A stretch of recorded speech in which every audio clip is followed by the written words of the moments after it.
And cue all the complaints about being spammed with Emacs reviews because this is the Tinyhawk 2 Race.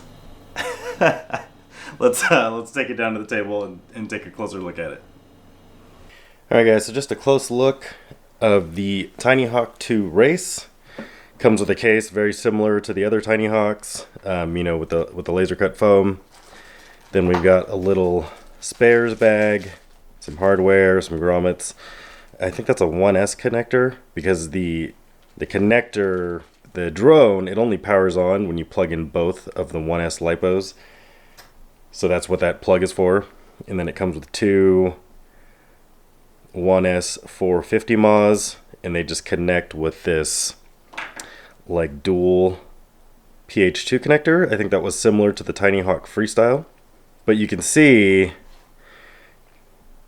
that it's like, part of the Tinyhawk 2 family because it's very, very, very similar. I'm sure the camera mounts are interchangeable.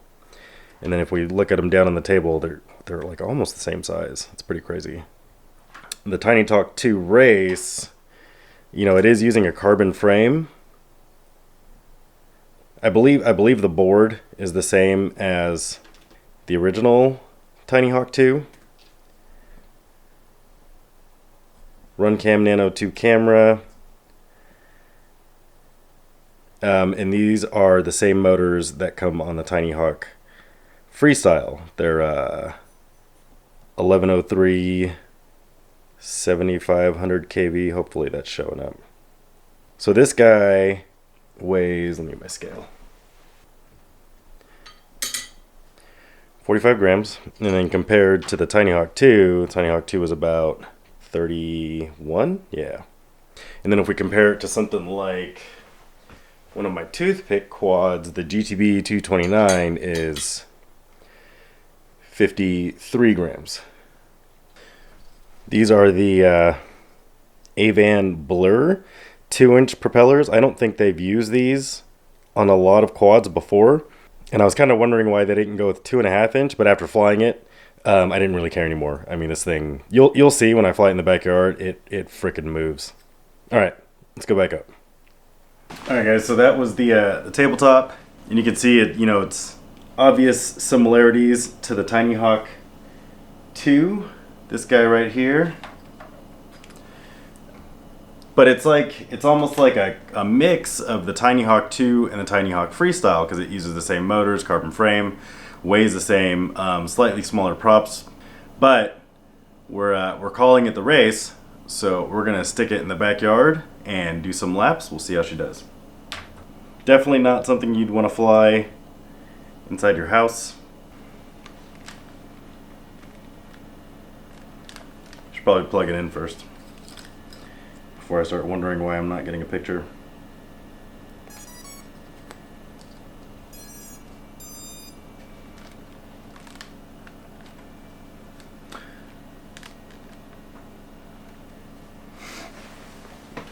I'm gonna start slow. I've only got the one set of LiPos, so we'll start slow and get warmed up.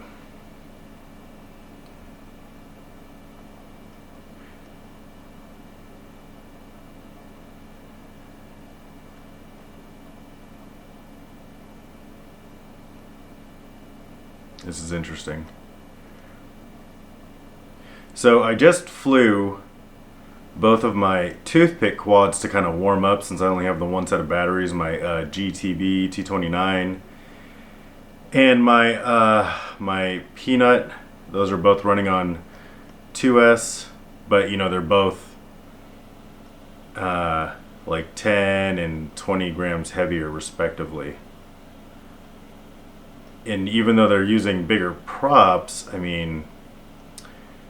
it's making this thing feel like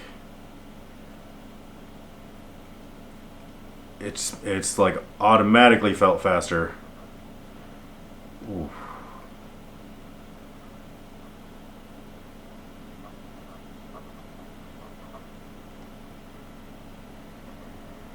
Yeah, guys, she's quick.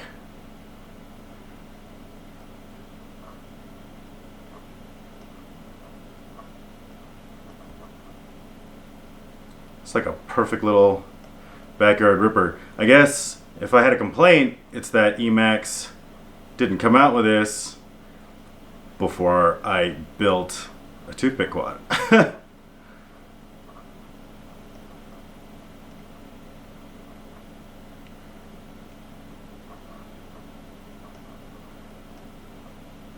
Yeah, she's quick, guys.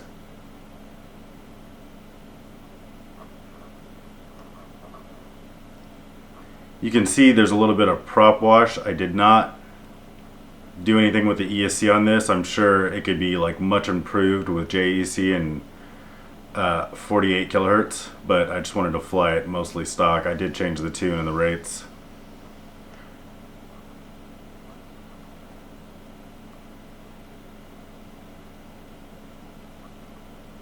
Ooh, yeah, she moves. Okay, let's bring it in.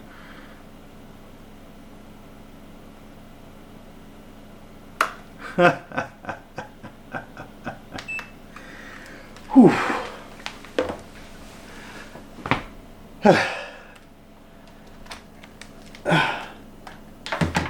So yeah, like I was saying, yeah, she's fast. That was fun.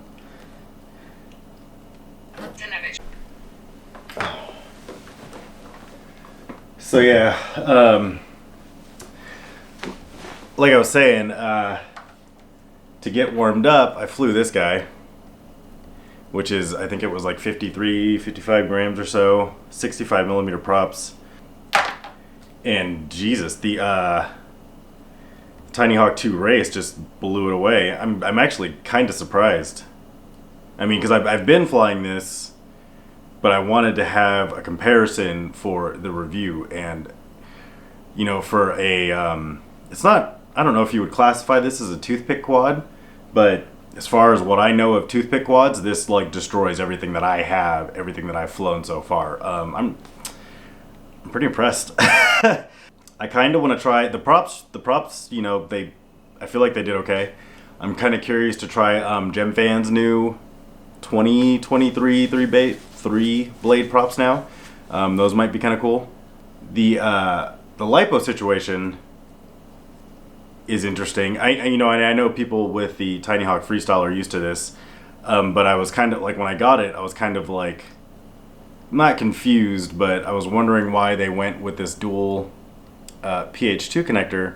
And you know, the more I think about it, the more it makes sense. Like, if you're invested in, you know, the Tinyhawk platform, then you probably already have a lot of these 1S batteries, and so that makes sense because you can just use your existing batteries. I don't have a lot of these batteries, so I think what I'll do is I'll just swap that out for an XT30 and just get some 2S 450s and just fly those. But yeah, guys, I'm pretty impressed. The you know, the camera's fine. But you know, for the size of quad, it's fast. It's faster than my other toothpicks, hands down. I know some people have complained about the camera mount with the Tinyhawk 2, and what I found was if you just wrap a zip tie around the neck of the camera, it actually fixes it in place. I'll show you real quick, because I did have some issues with the camera moving when I raced my Tinyhawk 2. I won't fully put it on there, but, and I'm sure maybe even somebody already has come up with like a 3D printed solution, but this was like just a quick and dirty thing that I figured out how to do at the race. But if you wrap a zip tie around the neck, maybe I should use a black zip tie, and you know, crimp it down pretty tight, it fixes the camera in place. So that's just like a quick and dirty solution for keeping the camera fixed in case you crash. It's got the same upgraded VTX as the Tinyhawk 2, so you're not going to have any range issues. I didn't have any signal issues. I guess if I had to find something to complain about, the battery strap is kind of chintzy. But you know, it's not like they're holding a lot of mass, so maybe that doesn't matter. Crap, I don't know what retail is going to be. Yeah, I have no idea what retail is. If I find out, I'll overlay it now. So, yeah, I'm impressed. You know, I kind of got into the whole toothpick quad thing to fly in my backyard while it's cold, and I don't think I'll be flying those anymore because they're like, they don't even come close to how fast this thing is. But again, it's 10 to 20 grams lighter. I mean, you know, maybe you guys out there like have toothpick builds that are like crazy light, sure, but you know, as far as RTF quads, the GTB 229, it was what, 53 grams. So I mean, this is a good deal lighter. And even, I mean, I guess the props are smaller, but they are more aggressive than those HQ props. I mean, yeah, this thing just moves. So yeah, guys, that's my Tinyhawk 2 Race review. If I make any updates, like with different props or different lipos, I'll keep you guys posted. So yeah, there it is. If you have any questions or complaints, or, you know, just let me know what you think. Leave them in the comments. Thanks for watching, guys. Sorry for the embargo lifting review spam.